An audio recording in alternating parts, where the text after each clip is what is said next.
ಏನ್ ಶಿಷ್ಯ ಎಕ್ಸಾಮ್ ಇತ್ತಂತೆ ಏನಾಯ್ತು? ಅಯ್ಯೋ ಏನ್ ಕೇಳ್ತೀಯ, 30 ನಿಮಿಷ ಓದಿ ಹೋಗ್ 3 ಅವರ್ ಎಕ್ಸಾಮ್ ಬರ್ಬಿಟ್ಟು ಬಂದಿದೀನಿ. ವಾ ರಿಸಲ್ಟ್ 3 ದಿವಸ ಬಿಟ್ಕೊಂಡ್ ರಿಸಲ್ಟ್ ಬಂತು, 3 ಮಾರ್ಕ್ಸ್ ಬಂದೈತೆ. ಆಮೇಲೆ ನಮ್ಮಪ್ಪ ಮಾರ್ಕ್ಸ್ ಗಳನ್ನ 3 ನಿಮಿಷ ನೋಡಿ 3 ಅವರ್ ನಂಗೆ ಬೆಲ್ಟಲ್ಲಿ ಹೊಡೆದ್ರು.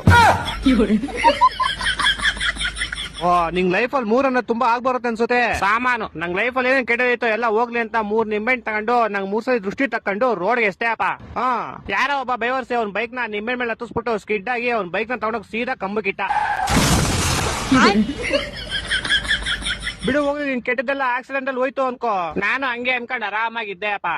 ಆದ್ರೆ ಗೋಳಿ ಮಗ ಮೂಲಲಿರೋ ಅಂಗಡಿಗೆ ಹೋಗ್ಬಿಟ್ಟು ಯಾರ್ ನಿಂಬೆಹಣ್ಣು ಇಸಿದು ಅಂತ ಕ್ಯಾಮ್ರಾದಲ್ಲಿ ಚೆಕ್ ಮಾಡ್ಕೊಂಡು ನಮ್ಮ ಮನೆಗೆ ಬಂದ್ 3,000 ರೂಪಾಯಿ ಇಸ್ಕೊಂಡು ಹೋದ. ನಮ್ಮಪ್ಪ ಅದೇ ಬೆಳ್ತಾವ್ ಇನ್ನೂ 3 ಅವರ್ ಹೊಡೆದ್ರು.